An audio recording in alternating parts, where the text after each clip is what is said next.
Friends, welcome to mummy's cooking. Hi friends, இன்றைக்கி நம்ம என்ன பார்க்க போகிறோம்னா மல்லி இலை சாதம். அதுக்கு தேவையான பொருட்களை எடுத்து வச்சுட்டேன், இருந்தாலும் சில ஐட்டங்கள் விட்டுட்டேன். அது போகும்போது நம்மளே ஆட் பண்ணிக்கலாம்.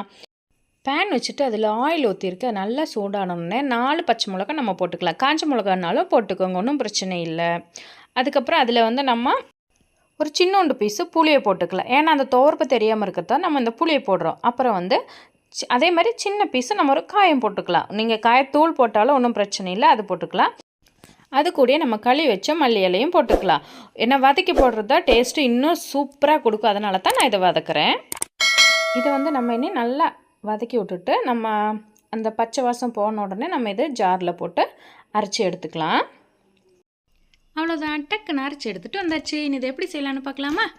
அதே பேன் தான் வச்சுருக்கேன். அந்த பேனில் மறுபடியும் கொஞ்சம் ஆயில் ஊற்றிக்கலாம்.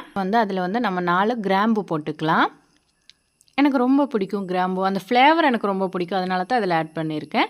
இதில் நம்ம ஒரு 4-5 கருவேப்பிலை போட்டிருக்கேன். அதுக்கப்புறம் ஒரு 3 காஞ்ச மிளகா உடச்சி போட்டிருக்கேன். இதை நல்லா வதக்கி விட்டுட்டு அதில் நம்ம இஞ்சி பூண்டு இருக்கு இல்லையா, அதை நான் நுணுக்கி போட்டிருக்கேன். இஞ்சி போட்டாச்சு, அதுக்கப்புறம் அது மேலே பூண்டும் போட்டாச்சு. நல்லா வதக்கி விட்டுட்டு அது கூட நம்ம இன்னும் கொஞ்சோண்டு சோம்பு போட்டுக்கலாம். அப்புறம் நம்ம வெங்காயம் இருக்கு இல்லையா, அதோட பெரிய வெங்காயத்தோட சின்ன பீஸ் பகுதி எடுத்து நான் கட் பண்ணி போட்டிருக்கேன் குட்டி குட்டியாக. உங்களுக்கு எந்த தேவையோ அந்த அளவுக்கு நீங்களும் போட்டுக்கோங்க. இதை நம்ம நல்லா வதக்கி விட்டுக்கலாம். அதுக்கப்புறம் நம்ம அரைச்சி வச்சுருந்தோம் இல்லையா மல்லி இலை, அதை நம்ம இதில் மிக்ஸ் பண்ணியிருக்கோம்.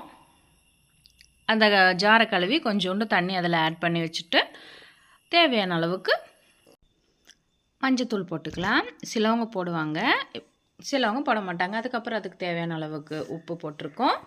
நல்லா மிக்ஸ் பண்ணி விடலாம். இப்போவே பாருங்கள், அது நல்லா மிதந்து குறுகி வந்துருச்சு. இதில் நம்ம வறுத்த வேர்க்கடலையே போட்டிருக்கலாம். ஏன்னா அதை சாப்பிடும்போது ஒரு கிறிஸ்பி இருக்கும், செம்மையாக இருக்கும் டேஸ்ட்டு. அதுக்கப்புறம் அது மேலே நம்ம ரைஸை போட்டுக்கலாம். இங்கே பொன்னி அரிசியில் தான் இதை செஞ்சுருக்கேன். இது நம்ம நல்லா மிக்ஸ் பண்ணி எடுத்துக்கலாம். எப்படி இருக்குது, கலரை செம்மையாக வருதில்ல, சூப்பராக இருக்குது. வாசம் கம்ம கம்ம கம்மான்னு சூப்பராக இருக்குது. நீங்களும் இதை வீட்டில் ட்ரை பண்ணி பாருங்கள், உங்களுக்கு இது ரொம்ப பிடிக்கும். உங்களுக்கு இந்த வீடியோ பிடிச்சிருந்தா நீங்கள் லைக் பண்ணுங்கள், கமெண்ட் பண்ணுங்கள், ஷேர் பண்ணுங்கள். ஃபர்ஸ்ட் டைம் தான் என்னோடய வீடியோ நீங்கள் பார்க்குறீங்கன்னா பக்கத்தில் சப்ஸ்கிரைப் பட்டன் டக்குன்னு தட்டி விட்டுருங்க. நான் போடுற ஒவ்வொரு வீடியோஸும் உங்களுக்கு அப்பப்போ நோட்டிஃபிகேஷனாக சேரும். Okay friends.